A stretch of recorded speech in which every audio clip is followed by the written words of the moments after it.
And thank you, ladies and gentlemen, for joining us once again across the Louisiana plain, where we are elevating the cause of constitutional conservatism in Louisiana, elevating the cause of constitutional conservative citizens across the state, and rapidly now draining the Louisiana swamp. My name is Chris. And I'm Danielle, and this is the State of Freedom, brought to you by freedom-loving Louisiana First Patriots.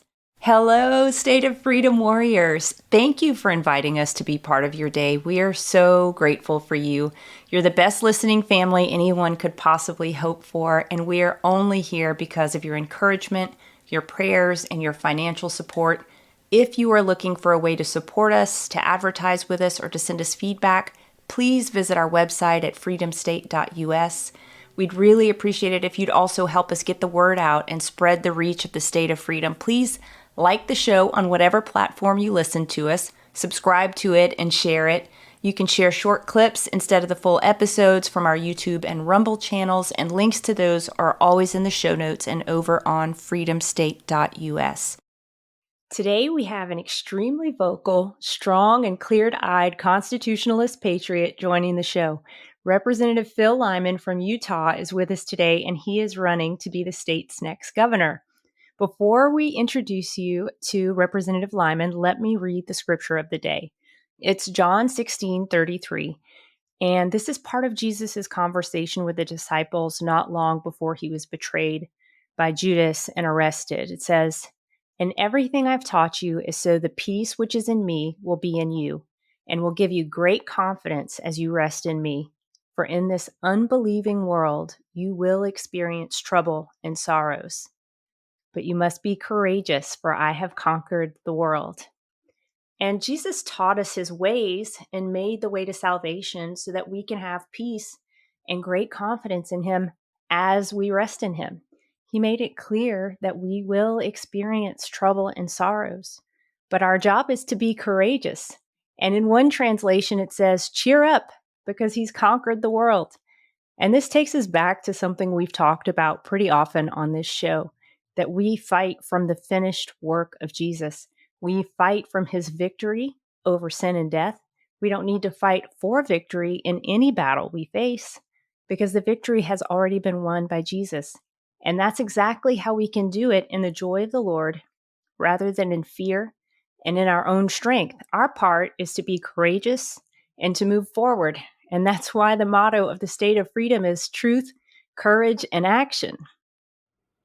You know, Danielle, when you were reading the scripture, it reminded me of what one of the great Jesuits used to tell me when I was studying to be a Jesuit priest. He said, "We always have deep, deep reverence for the cross. Obviously, without the cross, there is no resurrection, and we focus on the cross as well, but we try to live out of the resurrection. We try to live out of the finished work of Jesus, which is the resurrection, and live out of that victory that he obtained for us, because he has conquered the world." And sometimes it's difficult when you look at the world we live in and remember that he conquered all this already, and we can conquer it through him as well. And that is the way, I like to live out of the resurrection, to live out of victory. And speaking of victory, we have the gentleman, as you said, Phil Lyman, who we hope will be victorious in his run for governor of Utah. He is currently a sitting state rep in Utah since 2019, has done an awful lot to raise awareness about election integrity issues in Utah and throughout the country. Representative Lyman, what a pleasure to have you with us today, sir. How are you? I'm doing great, and thank you for having me on. And I love that scripture. I love the whole tone of this meeting and the way it started, because that is the truth right there, the word. Yeah, absolutely. I want to start off, Phil, by asking you about the election fraud in machines. I know that you sounded the alarm on machine-based fraud, I believe, in Senator Lee's recent Senate campaign. You uncovered reports showing that there was manipulation inside of the machines in favor of his, at least one, maybe two of his opponents. And I believe that may have been in a Republican primary. But talk to us about the vulnerabilities as if you've seen in the voting machines and how you came to discover those issues. Yeah, well, Chris, I'm a CPA in my profession, and I always tell people if I find a discrepancy, say a check that shows that it cleared the books, but it didn't actually clear the bank, then I don't worry about the check. I worry about the system that allowed that to happen. And that's as an account, you go and you say, well, let's figure out why our system allowed this discrepancy to happen. So when I'm looking at these problems, I'm looking at the system. So if somebody says, hey, I clicked on Mike Lee and it changed it to his opponent on the screen, then I don't worry about that one vote. I worry about a system that could do that. Who else is that happening with? And the voting people went up and said, "Oh, we fixed it. It was a font error, and we fixed it, and like nothing to worry about here." And it's just more Phil Lyman, doing his conspiracy theory stuff. But it's like, well, thank you for fixing it. That was the important part, and then that's been the kind of the response again from an auditor standpoint. If someone protests every time you find a discrepancy, then you have to start assuming that they're trying to conceal what they know to be a problem. And that's what I've had in Utah from the very beginning. And it started long before 2022. After the 2020 election, I ran an election bill in 2021, again in 2022, again in 2023. And then I finally gave up this last one, this 2024. I just supported some other legislators that were running them. But we've got problems. Yeah, and so I infer, based on what you've just said, that the problems still exist to the same degree in the machine-based voting system in your state. Yeah, the machines are always going to have vulnerabilities, and as long as they're unwilling to let a qualified, independent, third-party professional look at those and provide some form of assurance, I'm not going to be happy. I'm not going to be satisfied. One of the clerks says, well, what do you want? You want to see all my voter rolls? You want to see all my cast vote records? I said, I wouldn't know what I'm looking at. I want a qualified person, independent, third party, to look at that and give me their assurance, just like they do for the Miss Universe pageant. If it's good enough for the Miss Universe pageant, maybe it's good enough for our own elections. Right. Just Arthur Anderson or Yeah. That's or PricewaterhouseCoopers comes in and says, hey, we looked at it and everything looks good, but we can't get that in our elections. Yeah. You can't even come close. That's a high. Ours either. Ours either. And you really are describing very similar issues to the ones we're having here in Louisiana. We're a 100% Dominion state. I don't know what vendor y'all use in Utah, but we are a 100% Dominion state here. Alex Haldeman actually came and testified before our voting system commission here about the acute vulnerabilities of machine-based voting. And I believe actually was able to hack into a voting machine during a federal trial not long ago in Georgia. So the evidence is there. These machines are absolutely vulnerable, can absolutely be manipulated, and yet the institutional bureaucrats who are invested in a certain narrative just do not seem to want to understand what's going on. It's very perplexing.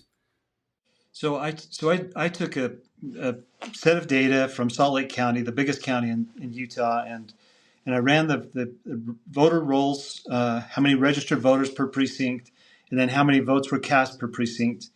And out of 795 precincts, which is a lot, you figure out what's the turnout, and you sort it by lowest to highest or vice versa. And in my situation, I ended up with a handful, 7 or 8 precincts that had over 100% turnout. And then you look at some of those and you say, well, if it had 5 people and there were 11 people that voted, maybe a family moved in. But if it's got 250 people and 600 people voted, then you have to say, what's going on here? And I took that to the voting office and I said, I'm just looking at, this is your information. They said, well, how is that even possible? I said, well, it's the right question. But we can't dig into it. And I said, the only thing I could think is that if a clerk somewhere took a stack of ballots and ran them through the machine, and the response from the lieutenant governor was, that's impossible. It could never happen. It would take so much collusion. I said, or they'd take a stack of ballots and run them through the machine. And then about a week later, there was a clerk in Wisconsin who said she was paid $5,000 to take a stack of ballots and run them through the machine. And so that's the weakness. It's like, well, it could happen. Obviously, it could happen. We can say, oh, you're now impugning the character of the clerks, or you're It's not true. You're saying that there's a possibility that this could happen, and I don't know how else to explain the votes, the overvoting that happened in these precincts. If there is a better explanation, I'm wide open to that. But in response to that line of questioning, it got an article written about me saying that I'm playing a very dangerous game, that that I'm an election denier, that I'm promoting the big lie, and then they've spent $500,000 on billboards up and down the freeway saying that Utah has the safest elections in the country, and anything but like answering the central question. And I'm not a vindictive person. I'm not attacking. And people will say, well, Trump won in Utah. Why are you concerned about it? It's like, well, it's not about Trump. It's about this system that doesn't seem to work. And I watched the results come in October of 20 or November of 2020, and I saw the big anomaly. And I thought, well, surely tomorrow there'll be some explanation of how this happened. No, there's not an explanation. There's only, attacking anyone who dares to suggest that there's a problem. January 6th, was a prime example. And the more we learn about all this stuff, it's like, man, it is a dangerous game to tell the truth. And I guess it always has been. So no surprise. It is a dangerous game, and it's remarkable how many stories are so similar across the country. Whenever you talk to people who are election deniers, Bill, the story is always the same. They're completely marginalized, and the lawfare in a lot of cases is super, super punitive. I mean, they are just going after people full bore who have any dissenting opinion with the central narrative that 2020 was the safest and most secure election in American history, which we all know is a complete lie. Yeah, it is a complete lie. And Phil, I want to make sure I understand this correctly. So there was a precinct there in Utah that had 200 registered voters there, and yet they came up with 600 votes in that precinct. I don't recall the exact numbers, but yeah, it was a large precinct, and we were at about 275% turnout. I mean, how is that not sort of de facto evidence of something being majorly wrong there? You would think that people who are interested in securing our elections would want to know how that happened. Right? Yeah.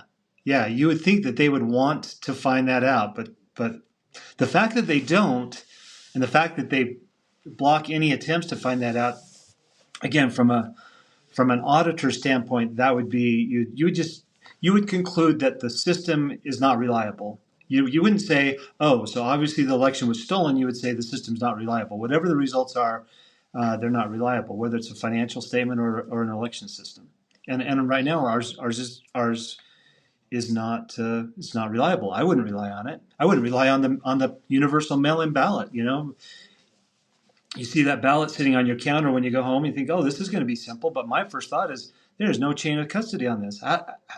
But we fill it out and we drop it in the mail and we, cross our fingers, and whatever comes out, we're supposed to just accept it. It's really bizarre.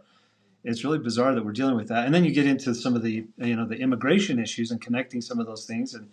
And sorry if I'm talking too much, just interrupt me. But what you find is that they have an objective, and it's to steal the country. There's an objective to steal the country, and if the smallest thing, or if the largest thing standing in the way of them doing that is an election, that's a pretty small thing for them. It's like, oh well, we can do that. We can go take the election, and then Zuckerberg, funds another $100 million for the election officials legal defense network, which means we'll go after anybody that dares to criticize elections. It's not defending anybody. It's attacking with attorneys and lawsuits anyone who dares to say that the election is a fraud. I mean, if you take the whole thing as a package, this is a hostile takeover of America. It is. And you mentioned immigration, and the illegal immigration crisis is at the top of everyone's minds. I saw an article this morning that the Mississippi Secretary of State, Michael Watson, just sent a letter to AG Garland about Biden's recent executive order that came out on March 7th, I believe. And in that letter to AG Garland, he warned that the Biden administration is attempting to register ineligible convicts and illegal immigrants to vote. He said, and this is a quote from the article, the letter rather, it says, as you are aware, on March 7th, 2021, I thought it was a more recent executive order. So this is old news. I didn't realize this. I mean, the article's new, but the I thought when I looked at March 7th, I was like, oh, that's last week. But it says 2021. President Biden issued Executive Order number 14019, which sought to turn the Department of Justice agencies from their historical missions of law enforcement to voter registration and get out the vote operations.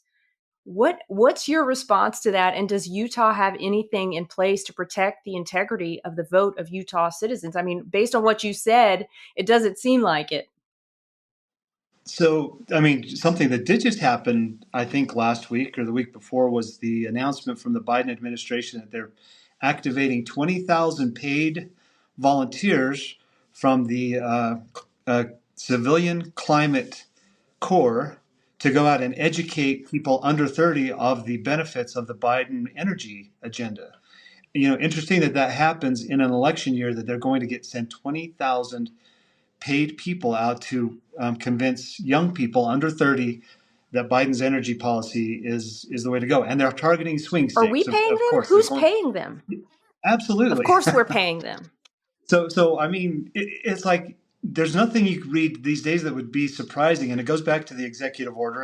And honestly, for me, it goes back to, the Paris Climate Accord and people's, basically you're saying, we're taking over the West. We're taking over America. We're taking over the productive assets of the world. And whether it means through invasion of the border, devaluing the currency, national debt nonsense, bringing in transgenderism to second grade classrooms. And that's why I say, whether it's an invasion at the southern border or an invasion in the second grade classroom, states have a responsibility to stand up, and they're not doing it. God bless Texas for standing up now, but they should have been standing up before. And every state should recognize that they're being invaded on a lot of different levels. You're so right. And I have to say, Phil, your Twitter feed is a real brand new source of joy for me. There, No doubt about it. It really is. It really is. And I highly recommend that everyone follow you. But there are a couple things you said recently that I'd like to draw out. And one of them is you said that we need to stop disagreeing better and start standing for something. Tell us what it is you stand for. I mean, you've given us a little thumbnail of that. But tell us what it is you stand for. Well, I've said for a long time that honest people have rights too. And I guess Amen. yeah, and what I mean by that is, a little girl in the little girl's bathroom has rights too. And the dude that wants to go in there dressed as a woman, and I don't mean to misgender or disrespect anybody, I really don't. But, and they're saying, well, he's got rights and or she or has rights, but so does the honest person, that high school girl who's dedicated her life to her sport and ends up having to compete against a boy who's bigger and stronger, things like that. So and discrimination is one of those things that all of us feel it. We feel it when we're being discriminated against, and government has a pay to play system that favors those who are willing to play and excludes others.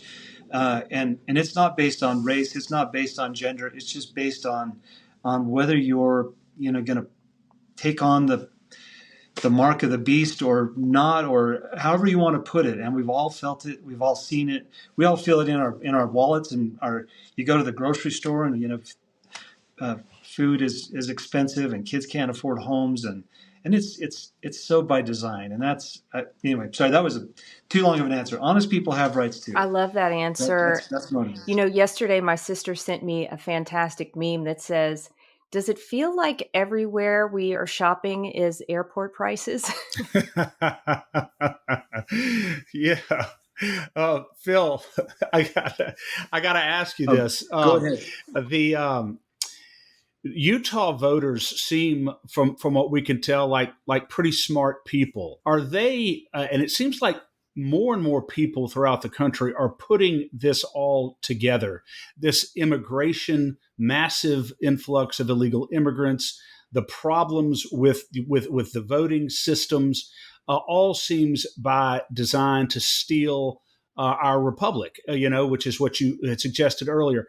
Are the Utah voters getting this? are they understanding really what's going on, and seeing through some of the false representations that are being made? Yeah, they are. I mean, the answer is yes.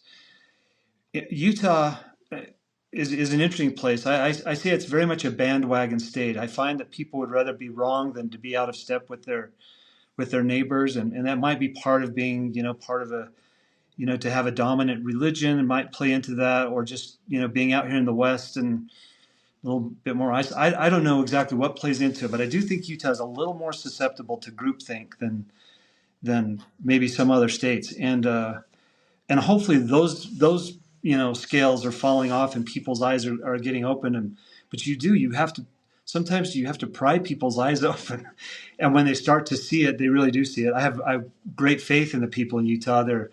They're honest, hardworking, family minded people, and I think they just want to hear that things are okay, that everything's going to work out.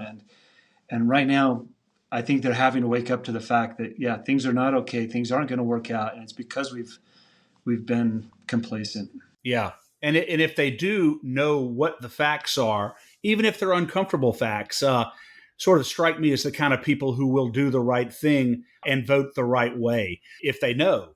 What are you, when you're out on the trail now, Phil, and you're going out and you're speaking to groups, what is your principal message as you speak to voters throughout the state?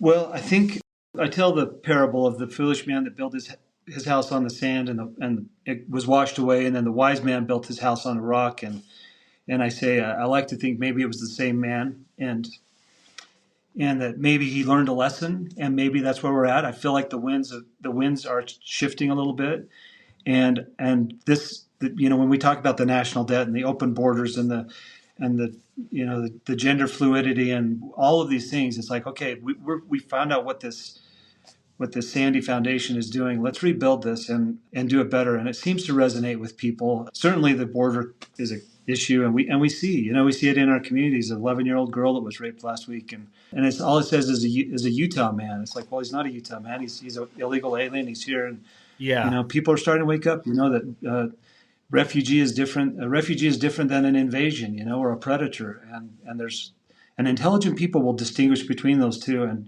and respond accordingly. And I guess maybe that's again central message.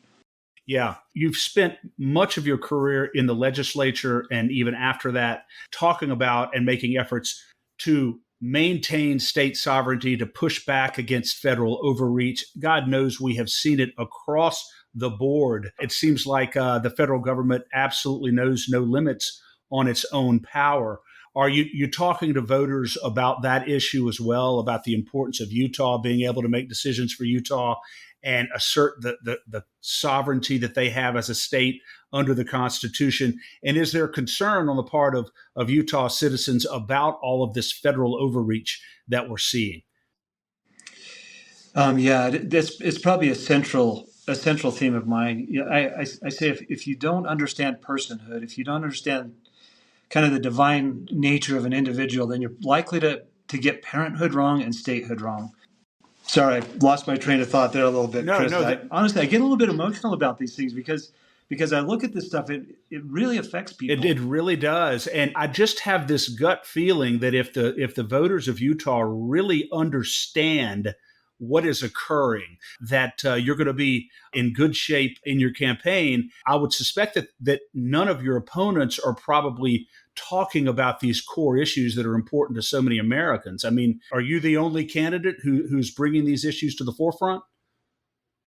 Well, I bring a little bit of credibility with me because I did take a stand, and I did stand up for my community that was raided aggressively and viciously by the Bureau of Land Management. We saw the weaponization of a federal agency against us, and I ended up getting arrested for conspiracy to trespass, a misdemeanor case. I went to jail. I got a mugshot, and people at the time thought that must have meant I did something illegal. Now I think they're realizing that in this country you don't have to do anything illegal. You have to tell the truth, and that can get you the target of a weaponized federal government. And after January 6th, people are seeing that. And so the one thing, I had a mugshot before they were cool. I got a pardon from Donald Trump back in 2020 as he was leaving leaving office. I'm excited to share a fantastic opportunity for State of Freedom listeners who are interested in investing in precious metals or even starting a home-based business in the precious metals industry. Metal Stacks is a precious metals collectors club where you can buy your metals at the best prices on the market, actual dealer cost. They are beating the big sites. They have no credit card fees and no minimums. If you're just interested in purchasing metals at a great price, visit metalstacks.com/dwalker. Get to shopping, that helps me out. I get the commission. You can also refer people to Metal Stacks for an additional income. If you're interested in learning about the referral business aspect of Metal Stacks, email me directly at danielle@freedomstate.us for more information. Phil, I'm so curious about COVID. You were a state rep during the COVID lockdowns and all of that, weren't you? Yes. Okay. What was your response to that individually and legislatively, if you made any efforts on that? And talk about your experience as a legislator dealing with that sort of federal overreach that caused so much pain and so much harm, I'm sure, to Utahns and I know people in Louisiana and across the country. Just talk a little bit about your experience dealing with that. So I was still fairly new in the legislature, and the governor issued an edict that for Thanksgiving that you shall not have dinner with anybody outside your immediate household. And so I issued my own edict and said, by the authority of my office as a representative, you can have dinner with whoever you want. And I sent that out, and I got a bunch of attention from the news. But I said, I have as much or as little authority to issue an edict like that as the governor does. And the governor and I were friends at the time. I was Gary Herbert, and I still, we are friends, but boy, we disagreed on that. I sent letters to the school boards when they said they were going to prosecute parents who had showed up and raised their voices. I sent letters. I called superintendents. I fought that from the very beginning, and it's not about if you want to wear a mask or if you want to get a vaccine. It's about what right does government have to tell us this, and that, I guess, is at the core of so much of what we deal with. Is like we don't have a king, and in a Republican form of government, it's the people from the bottom up who govern, and that was such a top-down issue. And these executive orders that come from President Biden, and Utah was just lockstep with those executive orders. I mean, if he said no Thanksgiving dinner with family, Utah was right out there in front of it.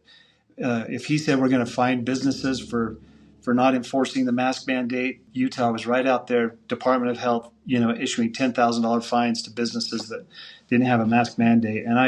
And I was very vocal about it and constantly saying, hey, let's be more like South Dakota with Governor Newman and say our people are smart enough to do what they believe is right. And then you find out after the fact, and I'm uncovering a lot of this now, that so much of the money that was coming, the ESSER funds, the Elementary School and Secondary Education Relief money, was based on kids staying masked. So the narrative that we were telling the kids was, if you don't wear a mask, you're going to kill grandma. The real narrative was, if you don't wear your mask, we're not going to get our $128 million. It's evil, it's sinister, and I want people to know that that's exactly what was driving it. Was not concern for grandparents. It was purely to get the federal money. Yeah, and in the state of Louisiana, the school lunch money was connected to some of this DEI and transgender funding. So if you want your kids to eat lunch, they're going to learn about all of this disgusting propaganda. It's absolutely horrible. But Phil, I just want to go back for a second. I'm sorry, I lost connectivity for a moment, so forgive me if you covered this. But I'm not familiar with your story of how you got arrested and what was all behind the land management issue. Would you mind just giving us a little bit of behind the curtains on that story?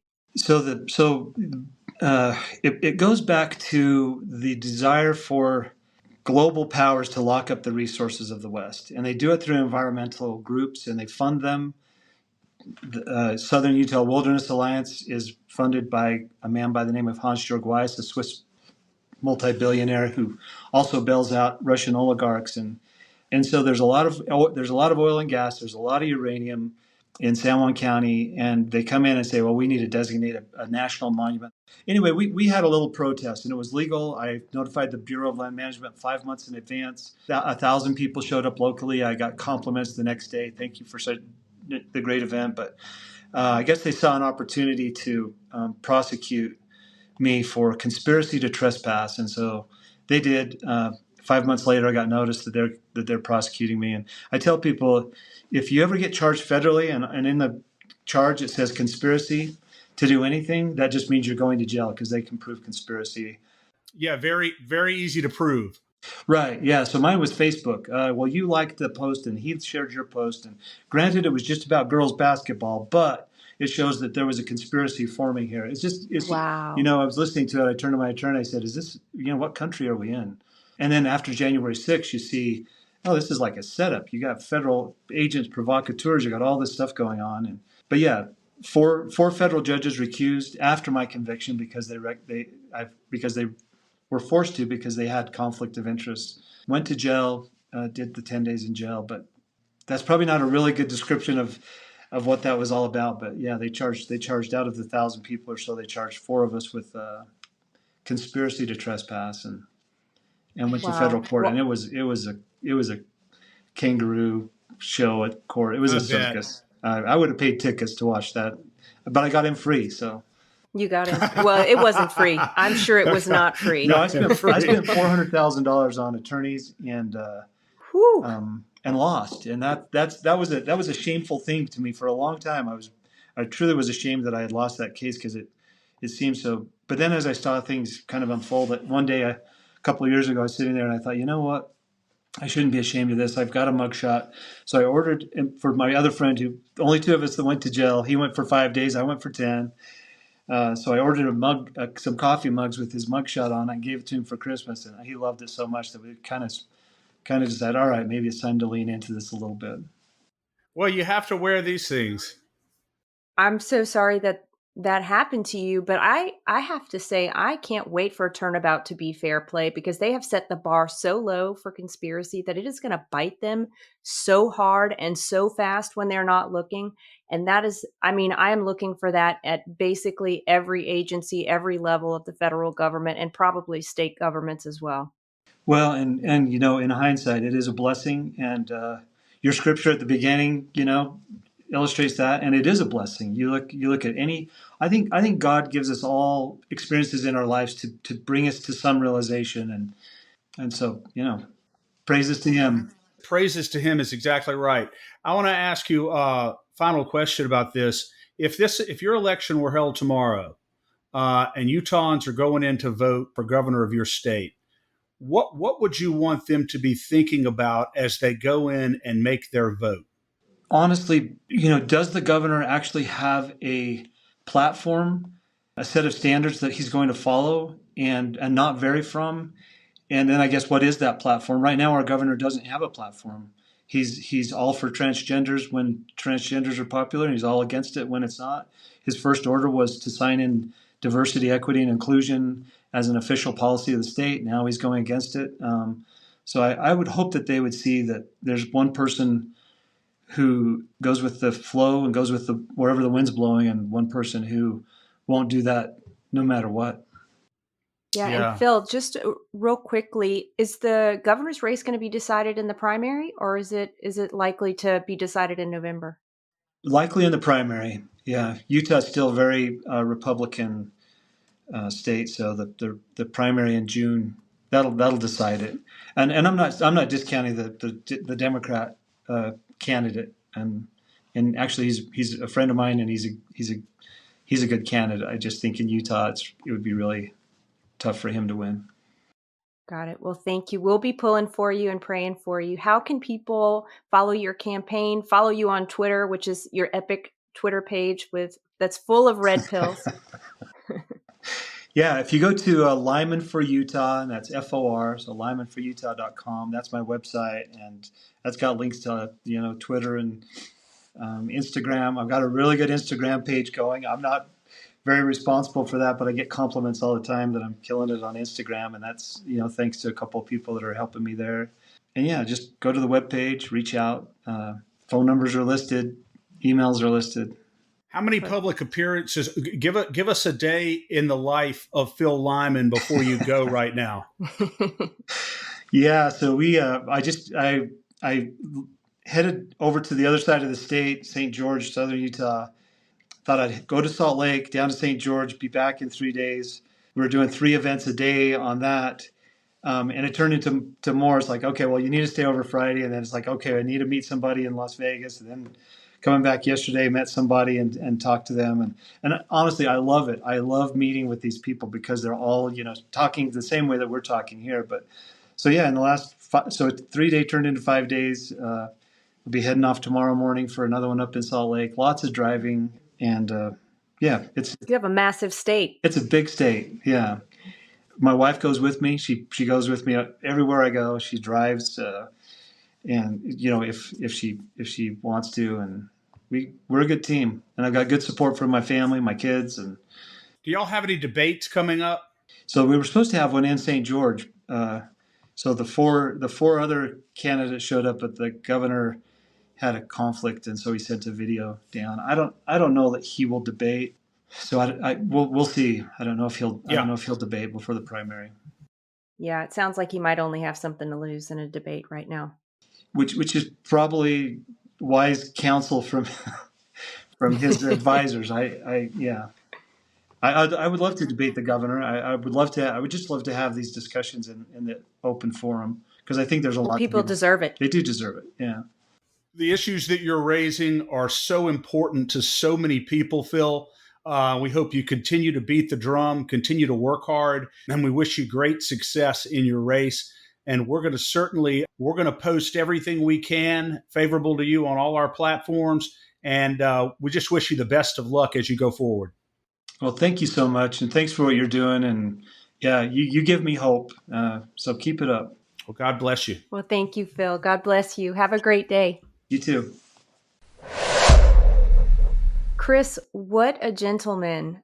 I'm just so excited about Representative Lyman's candidacy. I think he represents something that we desperately need in this country, which is someone who is willing to stand for something and someone who is going to be a strong governor. We need, as you have so often said, real solid bulwarks against the federal government's overreach. And I think Phil Lyman is absolutely one of those men who's standing up right now and showing that he has done that and he will continue to do that, specifically for the people of the state of Utah. But I think it's a great example for other states to take a look at. Yeah.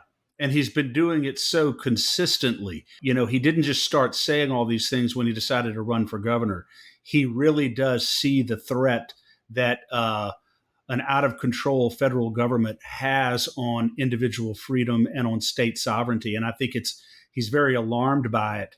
I hope that he's able to get the message out to all of the citizens in Utah and get them to understand just how close we are on the precipice of a full federal overreach of our states and of our sovereignty, and they've demonstrated that they're willing to do just about anything in order to get what they want. And the only thing standing between the federal government and complete tyranny in our country is strong legislatures and strong governors. And I agree with you that Phil Lyman is one of those. And we have to pray and do everything we can to support him and help him to win that race. It's that important. It is. And I can't imagine how frustrating it must be for Utah residents right now to have a governor who says one thing and does another, says one thing and does another all the time, just flows back and forth with the winds of public opinion. I mean, as much as we have a strong distaste for the perspectives and policies of Bell Edwards, I don't know that. I mean, you kind of knew what you were getting into. Yeah. At least he was usually on the wrong side, and we could expect it. Yes. If he did something good, it was a surprise. But this is like, you don't even know how to pin the guy down. You really don't. I would say that I'm not sure that the governor of Utah is really acting on the winds of public opinion. I think he's acting pursuant to whatever special interest donors he's beholden to. but I would suspect that a majority of Utah are probably far more aligned with Phil Lyman philosophically and ideologically than they are with their current governor. It's very similar to our situation here in Louisiana, which is why I think it's so important that he continue to get his message out there. And if he does that successfully, I think he's got a fighting chance of winning. Yeah, I think so too. We'll be watching his race closely. I guess he's pretty much kind of in the countdown now. If June is the primary, and it may really decide the final outcome. So we wish him absolutely all the best, and so grateful to be able to have him on the show today, Chris. Absolutely. And so thankful to have been able to spend another hour here or so with you. It's always a pleasure. I want to thank all of our State of Freedom listeners and supporters for taking the time to listen. We hope you're entertained and informed by our show. And thank you so much for subscribing, for sharing with all your family and friends. Our goal is to be heard in every corner of the state so that the voice of constitutional conservatism is heard far and wide in the state of Louisiana through the State of Freedom. Please continue to support us, to donate to us, and to share and subscribe because we are on a mission. Yes, and if you are looking for a way to support us, you can do that at freedomstate.us, or you can send a gift to P.O. Box 861, Berg, Louisiana, B-O-U-R-G, Louisiana 70343. And just because we took a pause from talking about legislation, don't think that we are not laser focused on what's happening at the legislature. We absolutely are. And if you want to be a part of that, please drop us a line. Let us know that you're coming to the Capitol, that you want to meet up. Chris will be there for sure. And plenty of other LACAG folks will also be there. I'll be there a couple times this session. But Chris, if people want to support LACAG, support the work that we're doing, they can do that over at lacag.org, and they can also send a gift by mail to the P.O. Box.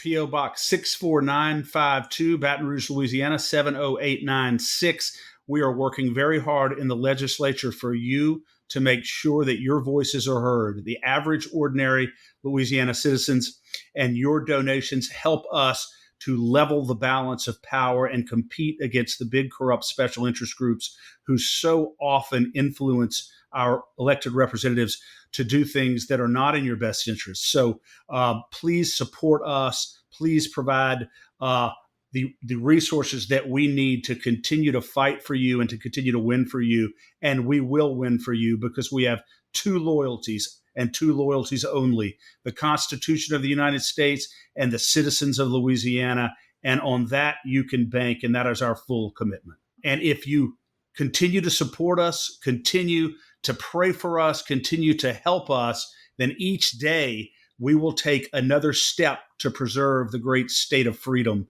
in Louisiana. Amen. Thank you, Chris. Thank you. Thanks for listening to the State of Freedom. To stay on top of all the calls to action we mentioned today, just check out the show notes for the episode. If you'd like to support the show financially, visit our website at freedomstate.us. If you'd prefer to give by mail, you can send a check to the State of Freedom, LLC, at P.O. Box 861, Berg, Louisiana 70343. If you own a business in Louisiana and are interested in supporting our show by advertising, please email us at info@freedomstate.us. To get involved with Louisiana Citizen Advocacy Group, visit lacag.org, LACAG.org, or email Chris at chris@lacag.org. If you're enjoying the podcast, please subscribe and share it. Give us a 5-star rating in the reviews. Thanks again.